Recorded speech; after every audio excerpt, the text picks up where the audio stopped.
भारताचा पंतप्रधान जो स्वतःला विश्वगुरु असं म्हणतो, ते म्हणतात तू विश्वगुरु आहेस की चपरासी आहेस हे आम्ही तुला असताना दाखवतो. तू विश्वगुरु आहेस की चपरासी आहेस हे आम्ही तुला असताना दाखवतो.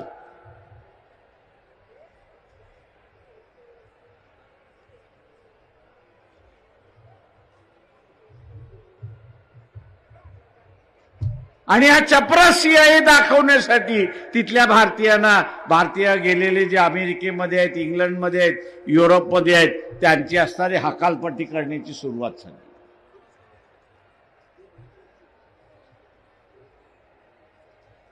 म्हणजे 140 कोटी देशाची असणारी लोकसंख्या उद्या परदेशी गेलेले भारतीयांना पुन्हा पाठवलं तर या देशामध्ये 160 कोटी लोकसंख्या होणार आहे अशी परिस्थिती. आपण जिंकलो पाहिजे ही आपली आशा आहे. पण जगातले एवढे देश त्या पाकिस्तानला मदत करणार असतील तर आपली स्थिती काय राहणार आहे? सिंदूरमध्ये एकही आपल्या बाजूने उभा राहिला नाही. ज्याच्याकडून विमानं खरेदी केली फ्रान्सकडून तोही आपल्या बाजूने उभा राहिला नाही. म्हणजे एकही मित्र आपण ठेवला नाही अशी परिस्थिती आहे.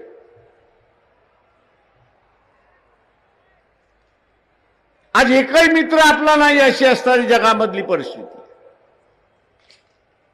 आणि त्याला कारण एकमेव, आणि ते म्हणजे हा विश्वगुरु देशाचा पंतप्रधान नरेंद्र मोदी. त्याचा इगो जपण्यासाठी तो देशाला बळी देतो हे आपण लक्षात. त्याचा इगो जपण्यासाठी तो देशाला बळी देतोय. सनातन्यांनो, पहिल्यांदा लक्षात घ्या की देश महत्वाचा आहे की इगो महत्वाचा आहे हे पहिल्यांदा ठरवा.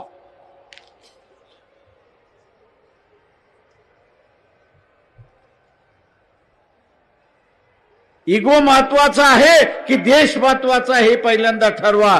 देश महत्वाचा असेल तर या इगोच्या माणसाला टाटा बाय बाय करा आणि देशाला वाचवा एवढंच सांगणं आहे. तेव्हा ज्या ज्या शेतकऱ्यांनी आणि शहरामध्ये गुडघाभर ज्याच्या घरामध्ये पाणी गेलं होतं अशाने तरी आता जागृत राहिलं पाहिजे. आता तरी त्यांनी धडा शिकला पाहिजे की पाणी ओसरलं पण शासनाकडून मदत आली नाही. शासनाने काय जाहीर केलं तर आम्ही असणारं दिवाळीला असणारं मदत त्या ठिकाणी देणार आहोत.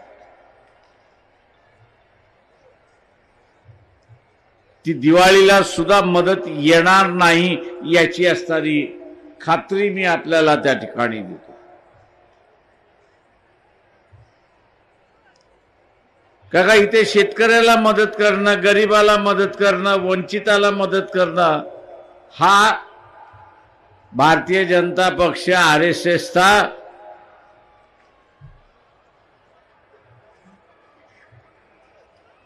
पायंडा नाही. त्यांचं म्हणणं आहे प्रत्येकाने आपापलं जगावं. मदत कशासाठी पाहिजे? आता isakal.com आहे देशातील नंबर 1 ची मराठी न्यूज वेबसाईट. प्रत्येक अपडेटसाठी isakal.com ला नक्की भेट द्या.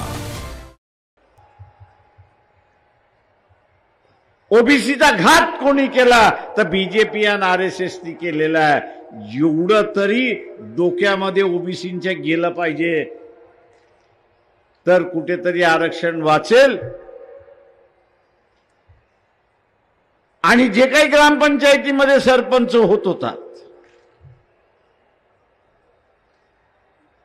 जे काही पंचायत समितीमध्ये सभापती होत होतात किंवा असणारा जिल्हा परिषदेमध्ये आरक्षण निघालं की तिथे असणारा ओबीसीतला अध्यक्ष होत होता, ती पूर्णपणे जाण्याची शक्यता हे लक्षात घ्या. नुसतं राजकीय आरक्षण जाणार नाही,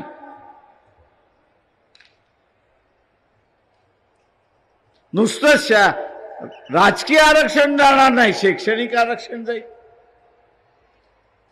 मी इथल्या असणाऱ्या ओबीसीना विचारतो, 1990च्या अगोदर घरामध्ये एखादा तरी डॉक्टर होता का ओबीसीच्या?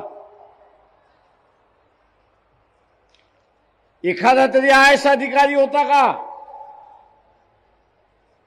एखादा तरी IPS अधिकारी होता का? किंवा उच्च पदाधिकारी होता का?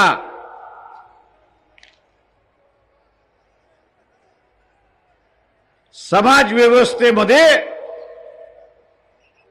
ज्या शिडीने आपण वरती चढलो त्या शिडीशी इमानदार राखणं हेच सगळ्यात महत्वाचं आहे. नाही तर शिडीचा वापर केला की फेकून द्या.